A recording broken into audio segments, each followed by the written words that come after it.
Prepare the hose using Procedure 1100, General Preparation Instructions. Determine the number of pinch-on clamps required for each end of the assembly. The guideline for this is as follows. For symmetrical shanks, or fittings having all serrations the same size, 3/8 inch and below, 1 clamp. For symmetrical shanks 1/2 inch to 1 inch, use 2 clamps. For shanks having large or pronounced serrations, 1 clamp per serration.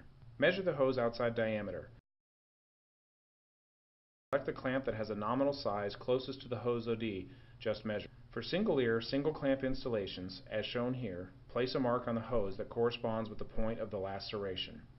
Insert the fitting fully into the hose. Slide the clamp over the fitting shank. Position the clamp. In this case, the correct position is midway between the mark on the hose and the hose end.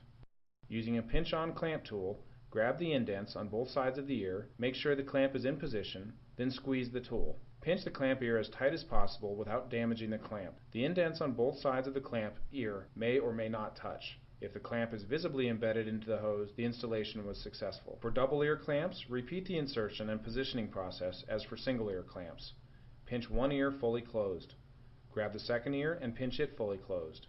It is not uncommon for the first ear to slightly open up while the second ear is being pinched. For double ear clamps, repeat the insertion and positioning process as for single ear clamps. Pinch one ear fully closed, grab the second ear and pinch it fully closed. It is not uncommon for the first ear to slightly open up while the second ear is being pinched. For 2 clamp installations on symmetrical shanks, position both clamps over the fitting shank. Install the clamp closest to the mark on the hose, positioning the clamp just inside the mark. Placing the second clamp ear on the opposite side of the one just installed, position the clamp midway between the installed clamp and the hose end. Pinch the ear closed. For pronounced serration shanks, place a mark on the hose that corresponds with the point of each serration. In this case, 2 serrations, 2 marks. With the clamps already on the hose, fully insert the fitting. Slide both clamps over the shank. Install the clamp furthest away from the hose end, positioning the clamp just inside the mark. With the clamp ear on the opposite side of the one just installed, position the clamp just inside the mark closest to the hose end.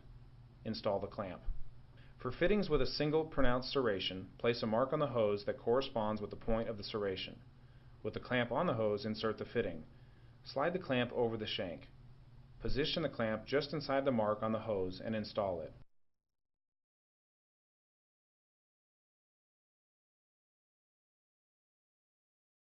Note 1. For multiple clamp installations, whether using single ear clamps or double ear clamps, do not line up the ears. 2. When using double ear clamps, if both ears fully closed, the clamp is too large. Remove the clamp and install the next smaller clamp. 3. The selected clamp or clamps must be able to slide over the hose and into position after the fitting has been inserted. This is especially important when using fittings with pronounced serrations. Test the assembly using Procedure 4000, General Hydrostatic Testing information, and Procedure 4001, Hydrostatic Testing. Dixon, the right connection.